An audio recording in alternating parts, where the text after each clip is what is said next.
네, 오늘 말씀은 마태복음 28장 1절에서 20절까지의 말씀입니다. 저와 여러분이 교독하시겠습니다.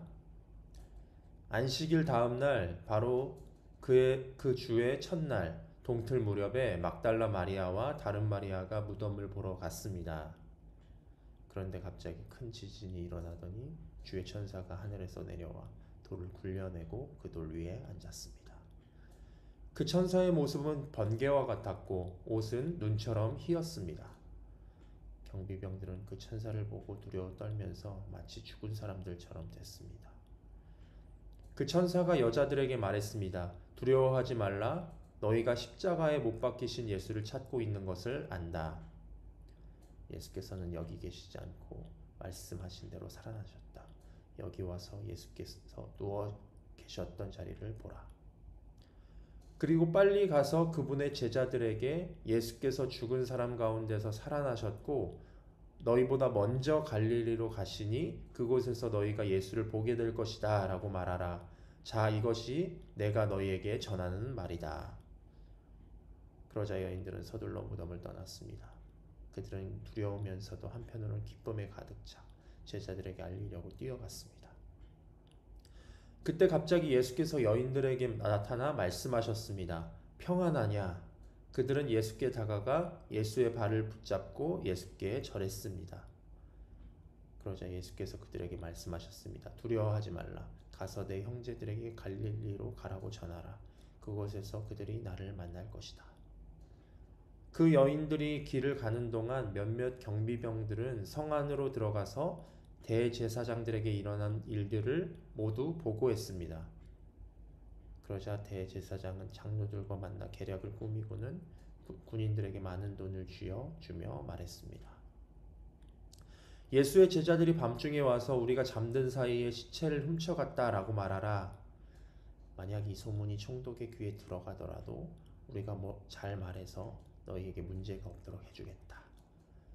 그러나 군인들은 돈을 받고 시키는 대로 했습니다. 그래서 이 말이 오늘날까지도 유대 사람들 사이에 널리 퍼지게 된 것입니다. 11 제자들이 갈릴리로 가서 예수께서 일러주신 산에 이르렀습니다. 그리고 그들은 예수를 배웠고 경배드렸습니다. 그러나 어떤 사람들은 의심했습니다. 그때 예수께서 다가오셔서 그들에게 말씀하셨습니다. 하늘과 땅의 모든 권세가 내게 주어졌다. 그러므로 너희는 가서 모든 민족을 제자로 삼아 아버지와 아들과 성령의 이름으로 세례를 주고 20절 함께 읽겠습니다. 내가 너희에게 명령한 모든 것을 그들에게 가르쳐 지키게 하라. 보라, 내가 세상 끝날까지 너희와 항상 함께 있을 것이다. 아멘. 오늘 본문은 예수님께서 부활하신 그 사건에 대해서 밝히고 있습니다. 예수님의 부활은 인류 역사상 가장 중요한 사건이었죠. 예수님의 부활이 없었다면 인류는 죄로 인한 이 죽음의 문제를 해결하지 못했을 것이고 영생을 얻지 못했을 것입니다. 예수님께서는 친히 부활의 첫 열매가 되셔서 그를 믿는 모든 자들로 하여금 부활의 영광에 참여하게 하셨습니다. 이를 믿는 우리는 영생을 얻고 그 영생을 누리게 된 것입니다. 여러분, 인간이 느끼는 그 두려움의 근원이 무엇일까요? 바로 죽음이라는 두려움입니다. 인간은 스스로 이 죽음의 문제를 해결할 수 없기 때문에 하나님을 믿는 사람이 아닌 사람들도 항상 자기보다 더 큰 존재를 기대며 살아가게 되어 있습니다. 그 대상이 꼭 종교가 아니더라도 의술이나 어떤 첨단 과학기술 등을 신봉하는 사람들도 이 죽음이라는 문제의 두려움을 해결하기 위해서 안간힘을 쓴다는 사실입니다. 사실 누군가가 나는 아무것도 두려울 게 없어 라고 말한다면 그 말은 거짓말일 것입니다. 왜냐하면 이 세상에 두려움이 없는 사람은 아무도 없기 때문입니다. 나 스스로는 나 자신 나 자신은 절대 이 두려움을 이길 수 없다는 것입니다. 오늘 본문에도 이 예수님의 부활 사건 당시에 이 현장에 있던 사람들이 두려워했다고 기록하고 있습니다. 오늘 이 본문에 등장하는 인물들이 있는데요. 그들은 막달라 마리아와 다른 마리아, 또한 예수님의 무덤을 지키고 있던 경비병들이 등장합니다. 본문 1절부터 4절을 우리가 함께 읽어보도록 하겠습니다. 본문 1절부터 4절 함께 읽겠습니다. 시작. 안식일 다음 날 바로 주의 첫날 동틀 무렵에 막달라 마리아와 다른 마리아가 무덤을 보러 갔습니다. 그런데 갑자기 큰 지진이 일어나더니 주의 천사가 하늘에서 내려와 돌을 굴려내고 그 돌 위에 앉았습니다. 그 천사의 모습은 번개와 같았고 옷은 눈처럼 희었습니다. 경비병들은 그 천사를 보고 두려워 떨면서 마치 죽은 사람들처럼 됐습니다. 안식일 다음 날에 막달라 마리아와 다른 마리아가 예수님의 무덤 곁에 갔을 때 갑자기 이 주의 천사가 번개 같고 환한 모습으로 내려왔습니다. 그곳에 지진이 나고 돌무덤의 문이 열리게 된 것이죠. 제자들이 시체를 훔쳐가서 예수님께서 부활하셨다고 말하는 것을 방지하기 위해서 그곳을 지키고 있었던 경비병들은 그 무시무시한 그 광경에 그대로 주저앉아 버렸습니다. 거의 죽은 사람들처럼 됐다고 성경에는 기록하고 있습니다. 자신들이 어찌할 수 없는 그 상황에 압도되어 버리고 만 것입니다. 본문 5절과 6절에 천사가 여자들에게 이렇게 말합니다. 두려워하지 말라. 너희가 십자가에 못 박히신 예수를 찾고 있는 것을 안다. 예수께서는 여기 계시지 않고 말씀하신 대로 살아나셨다. 여기 와서 예수께서 누워 계셨던 자리를 보라. 천사가 이렇게 말한 것으로 보아서 막달라 마리아와 다른 마리아 또한 두려워하고 있었던 것 같습니다. 그러자 천사는 곧 그들을 안심시키고 두려워하는 막달라 마리아와 다른 마리아를 안심시키고 예수님께서 부활하셨다는 기쁜 소식을 전달합니다. 여기에서 등장하는 이 두 부류의 사람들, 한 부류는 경비병들이고 또 한 부류는 여자들입니다. 이들의 공통점은 이 두 부류의 사람들 다 두려워했다는 것이죠. 누구나 지진이 나고 번개 같은 빛을 내는 천사가 돌을 굴려내는 그런 상황을 그런 어떤 광경을 본다면, 그 상황이 내 눈앞에 펼쳐진다면 누구나 두려워하겠죠. 모든 인간은 두려움이 있습니다. 믿는 사람들이나 믿지 않는 사람들이나 똑같이 두려움 가운데 인생을 살아가죠. 신앙이 좋은 사람이라고 해서 두려움이 없지 않습니다. 그러나 이들 모두 두려워했지만 이들의 차이는 분명했습니다. 부활의 소망이 있느냐 없느냐의 차이가 있었습니다. 부활의 소망이 있는 자에게는 두려운 상황이 있을지라도 부활 소망으로 승리하게 되는 것이고, 부활의 소망이 없는 자들은 여전히 죄와 사망의 법에서 그 죽음에 의해서 자유롭지 못하고 두려운 상황에 잠식되어 버리고 마는 것이죠. 막달라 마리아와 다른 마리아는 예수님의 부활하신 그 현장 속에서 두려워했지만 천사로부터 그들이 소망했던 예수님의 부활의 소식을 듣고 두려움 속에서도 기쁨을 찾을 수 있게 되었습니다. 우리 본문 8절을 함께 읽도록 하겠습니다. 본문 8절입니다. 시작. 그러나 여인들은 서둘러 무덤을 떠났습니다. 그들은 두려우면서도 한편으로는 기쁨에 가득 차 제자들에게 알리려고 뛰어갔습니다. 이 두 여자들은 비록 처음에는 두려워했었지만 곧 그 두려움이 기쁨으로 바뀌었습니다. 결국 예수님의 부활이 믿지 않는 자들에게는 두려운 소식이 되겠지만 믿는 우리들에게는 곧 기쁨의 소식이 될 것이라는 사실을 오늘 본문은 우리에게 말씀해 주고 있습니다. 제자들에게 알리려고 이 두 여인이 뛰어가는 도중에 부활하신 예수님을 만나게 됩니다. 그리고 평소에 그들과 함께 했던 예수님의 모습 그대로 이 두 여인에게 예수님께서 인사를 건네십니다. 평안하냐? 라고 하면서 인사를 전하시죠. 그 여인들은 곧 두려움이 완전히 사라지고 예수님의 부활하심에 감격하여 곧 예수님의 발을 붙잡고 경배했습니다. 이 여인들은 예수님께서 특별히 사랑하셨던 여인들이죠. 막달라 마리아는 7 귀신에 사로잡혀 있을 때 예수님께서 고쳐주셨고 그때부터 예수님을 따르게 되었고, 또한 예수님의 몸에 값비싼 향유를 부어서 그리스도의 죽음을 예비했던 그런 아주 귀한 여인이었습니다.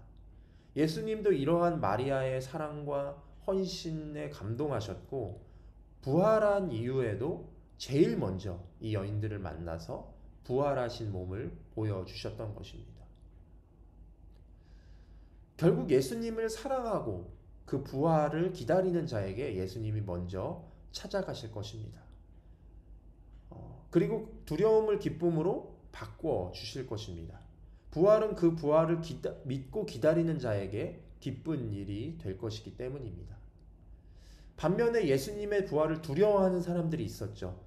전장 27장 하반절에 보시면 바리새파 사람들이 예수님께서 돌아가시고 난 뒤에 예수님께서 3일 만에 살아나실 것이라는 그런 소식을 들었다면서 빌라도에게 3일이 지날 때까지 경비병을 세워서 제자들이 시체를 훔쳐가지 못하게 해달라고 요청한 바가 있습니다. 이들에게는 예수님의 부활이 두려운 소식이었습니다. 그래서 자기들이 죽인 예수님께서 다시 살아나셨다는 그 사실을 백성들에게 알리지 않기 위해서 경비병들을 매수해서 제자들이 훔쳐갔다고 거짓 증언을 하게 만들죠. 여러분, 예수님의 부활이 믿지 않는 자들에게는 두려운 소식이지만 부활을 믿고 기다리는 자들에게는 큰 기쁨의 소식이 될 것입니다. 사단은 어떻게 하든 예수님의 부활을 부인하려고 하고 믿는 자들을 미혹하여서 예수님의 부활을 믿지 못하게 할 것입니다. 그리고 믿는 자들로 하여금 다시 살 것이라는 소망을 앗아가려고 할 것입니다. 그러나 예수님께서는 십자가에 달려 돌아가신 후에 3일 만에 죽은 자 가운데서 부활하심으로써 이 죽음의 문제를 완전히 해결하셨습니다. 인간은 누구나 죽음을 맞이하게 되지만 예수님의 부활을 믿는 자들은 예수님과 함께 부활할 수 있게 된 것입니다. 예수님의 부활은 이미 일어난 사건이며 사실이며 예수님께서 다시 오실 것이라는 약속으로 지금도 우리 가운데 남아 있습니다. 부활하신 예수님께서 이 땅에 다시 오실 때에 모든 잠자는 자들이 일어나게 될 것입니다. 부활의 첫 열매 되신 예수님을 따라서 영생을 얻고 영원한 하나님 나라에서 영광스러운 하나님의 백성으로 살아가게 될 것입니다. 아니, 우리는 이미 하나님의 영광스러운 자녀가 되었습니다. 그렇기 때문에 이 땅에서 부활의 소망으로 거듭난 하나님의 자녀로 맡기신 사명을 감당하며 살아가야 한다는 것입니다. 예수님께서는 제자들에게 전하라고 여인들에게 부탁하시면서 말씀하셨습니다. 가서 내 형제들에게 갈릴리로 가라고 전하라. 그곳에서 그들이 나를 만날 것이다 라고 말씀하셨습니다. 여인들은 이 예수님의 말씀을 제자들에게 전했고 제자들은 갈릴리에서 예수님을 만났습니다. 그리고 예수님께서는 그 갈릴리에서 제자들에게 사명을 주십니다. 오늘 본문 18절에서 20절 말씀을 저와 여러분이 함께 읽도록 하겠습니다. 그때 예수께서 다가오셔서 그들에게 말씀하셨습니다. 하늘과 땅의 모든 권세가 내게 주어졌다. 그러므로 너희는 가서 모든 민족을 제자로 삼아 아버지와 아들과 성령의 이름으로 세례를 주고 내가 너희에게 명령한 모든 것을 그들에게 가르쳐 지키게 하라. 보라, 내가 세상 끝날까지 너희와 항상 함께 있을 것이다. 아멘. 이제 예수님의 부활을 직접 제자들도 목도했기 때문에 그 부활을 전할 사명이 주어진 것입니다. 예수님은 이 사명을 제자들에게 허락하셨고 지금 우리에게도 그 사명을 허락하셨습니다. 물론 당시의 제자들 중에서는 예수님의 부활을 아직 의심하는 자들도 있었습니다. 그러나 그들 모두 예수님의 부활을 믿게 되었고 이후에 그들은 사도로서 죽기까지 복음을 증거하고 사명을 감당하는 삶을 살았던 것입니다. 여러분, 부활을 목도한 자들에게는 사명이 있습니다. 예수님의 부활하심, 곧 복음을 전하는 사명입니다. 부활을 믿는 자에게는 하늘과 땅의 모든 권세가 주어집니다. 부활 자체는 능력이 있기 때문에 그 부활하신 예수님을 증거하고 말씀을 선포하고 그 예수께서 지금도 살아계심을 선포하고 증언할 때 우리는 놀라운 구원의 역사를 경험할 수 있습니다. 우리는 그 권세를 가지고 복음을 전하고 사역을 감당할 수 있다는 것입니다. 모든 민족으로 제자를 삼고 세례를 주고 말씀을 가르쳐 지키게 할 수 있다는 것입니다. 부활의 능력이 그것을 가능케 하십니다. 오늘 이 아침에 하나님께서 우리 삶에 두려움을 기쁨으로 바꾸시는 일들이 나타나기를 소망합니다. 우리가 무엇을 두려워합니까? 죽음을 두려워합니까? 우리 삶의 수많은 문제들을 두려워합니까? 이 시간 부활의 소망으로 모든 문제를 이기시고 사망을 이기시고 우리의 죄의 모든 문제를 해결하신 그 주님을 믿고 부활의 소망으로 일어나시기를 간절히 소망합니다. 또한 그 기쁨 가운데 부활의 기쁨 가운데 예수님의 권세를 가지고 예수님께서 주신 사명을 감당하는 저와 여러분이 되시기를 간절히 소망합니다. 십자가에 달려 돌아가신 예수님과 온전히 연합한 자는 그와 함께 온전히 예수님의 그 부활에 동참할 줄로 믿습니다. 그러한 부활 소망이 가득한 우리의 삶이 되기를 간절히 소망합니다. 시간 함께 기도 제목 보시고 기도하도록 하겠습니다. 예수님의 부활의 소식이 두려움과 부담이 아니라 나에게 기쁜 소식이 되게 하소서. 부활하신 예수님을 목도한 자에게 사명이 있음을 깨닫고 하늘과 땅의 모든 권세를 가지고 모든 민족을 제자 삼는 일에 쓰임받게 하소서. 늘 세상 끝날까지 함께 하시는 주님과 동행하며 다시 오실 예수님을 기다리며 부활의 소망 가운데 살게 하소서. 이 세 가지 기도 제목을 가지고 우리 합심하여 기도하도록 하겠습니다.